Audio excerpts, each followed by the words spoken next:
Hey, yo, this is SamAnt, and oh, God, make sure you go check out our podcast, the Hip Hop Uncensored Podcast, on radio.com. You've seen us on YouTube, over 800,000 subscribers strong. Now, if you want to listen to your brothers raw, real, uncut, and most importantly in full, go check us out on radio.com, where we bring you the latest news on all things hip-hop, sports, relationships, politics, you name it, we cover it. The most dangerous podcast out to date, the Hip Hop Uncensored Podcast. Check us out 4 days a week on the radio.com app. Let's go.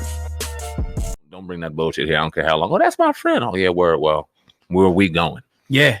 You know what I mean? Crazy situation, man. But, nevertheless, man, that's our relationship portion. Just a small portion of the podcast here today. But if you're loving the content today, we need everybody to go ahead and hit that 5-star rating right there on the screen. But most of all, do not forget to subscribe to this podcast. Push the little button to make sure that you can be in the know when we drop new podcasts. SamAnt, Uncle Luke. Let's talk about Uncle Luke, real quick, because he jumped on Twitter, it looks like today. He wrote this. He put, NFL players can talk to me about social injustice when they hire a black agent, or he said but he meant to say something else, obviously, or financial advisor.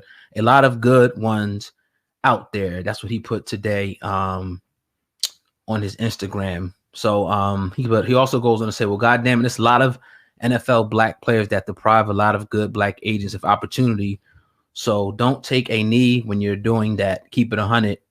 If you go, keep it 100. What you think about that? Him saying that, all right, some of these black players should have hired black agents. Yeah, I mean, I guess he's saying that in response to the backlash that Jay-Z's receiving right now and the whole conversation that's going on. I agree with him to a certain degree, but like we were talking about, man, the conversation goes everywhere when you think about black. Do we look at black doctors first? Do we look for black lawyers first? Do we look for a black supermarket first? No, we look for the best. Yep. And yes, sometimes most time the best is black, but it ain't promoted the best. So, although it may be wrong, it is what it is with black folk. We're very perception based. We like the things that look good and feel good. And if that's going to be the best, then we want to go towards that because it's subconsciously we're the fucking best. It's what we do. But we have to start. And this is why I think Rich Paul, LeBron's agent, and what he's doing in basketball and what he's beginning to do and beginning to kind of inspire younger kids to do is become those number one elite, can't miss kind of fucking agents that are taking over the game. When we were around, or as a kid, what were the main agents we seen? It was Rosenhaus. I remember that name. Yeah. He's still out there. Still out there. You know what I mean? A couple real high profile dude from baseball that Jay-Z used to go at, Scott Boras. Right. You know what I mean? These kind of names rung bells, and now I hear Rich Paul. So I think that the black athlete, player, person, just by nature is going to go with what's hot and what's the best. And Uncle Luke, you're right, but we all have to come together and unify. And I don't know. Yeah, and I'll say this, and I want to ask you a question. I would say we don't have a collective consciousness like that, like you were just saying. I know times we're seeing people, they could be, East Indians or Latinos, and when they're looking for people, you see them going to the phone book, they're looking for Rodriguez or Patel, whatever it is, you know what I mean? It could be a store or something, anything of their heritage. Black people, we should be like that, you know what I'm saying? But we're not, and I don't know why people think that we should. Like if a guy coming up, out of a white college like Michigan or whatever, or Penn State or something like that, he's going to get the best agent that's available. He ain't going to necessarily be thinking, to get a black, agent. No, with that being said, SamAnt, how do you feel about there being an all black league again? Would you be in favor of that? Do you think we need to go all the way that route now, since we're not getting are just doing the NFL and other sports leagues? It is an all-black league. It's I'm talking about all-black only. That's exactly right. That's where I was going to get to. We just got to own it. Yeah. We just got to own it. And collectively, we have to have a body of people who have the same kind of allegiance like the 32 NFL owners do. When you see when Colin Kaepernick isn't supposed to get a job, I don't care who's winning the Super Bowl. I don't care who's in my division. Nah, we're going to get together and it's not going to go down. We would all have to collectively get some money together and really do it. And then you got to persuade the talent. You got to persuade the player. Why come here over going to the place that you know is going to give you millions and millions of dollars. You can talk all you want, and we see a lot of athletes. I've seen Steph Curry doing a lot in promoting HBCUs. You hear it a lot over television on sports television shows and things like that.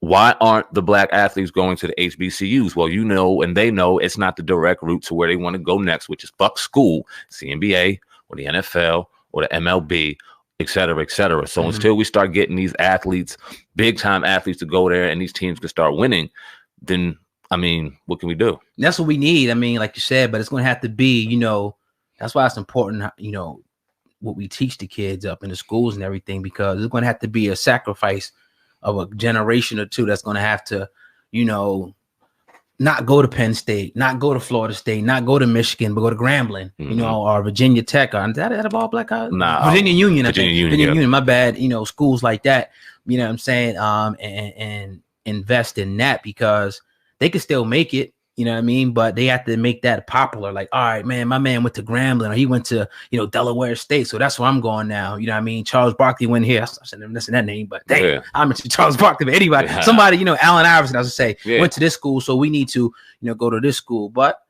you know, it's going to take some time, you know, to get that. But I think until we do start thinking like that, we're going to be subject to, you know, the people who own these teams, the old, you know, white, you know, wealthy people that only, we're going to be subject to their ideologies and their beliefs on how they feel about different things, like Jerry Jones, shut up and play.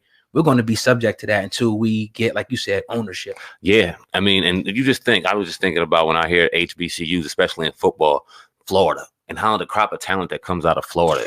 And they're going to Miami, they're going to the U, they're going to Florida State, they're going to Florida. But if they went to a Florida A&M or Bethune-Cookman, what that would do for those colleges out there and the money that would go into it. It may have to start with the athlete. We're going to have to, like you said, we're going to have to get some people to kind of just ignite this, to kind of show further generation to generation to go. You might have to, Steph Curry, what he's doing right now is pretty dynamic. I seen that he put $21 million into a Howard's golf program. Oh, so he's trying to get like just black golfers going and really put money into that to get them promoted, which I think is a great idea. It's going to take athletes that necessarily did not go to these colleges. Steph Curry went to Davidson, for crying out loud. So his allegiance should be there, but no, he's looking to kind of pay it forward and do what we're talking about right now. We're going to need more athletes to do that.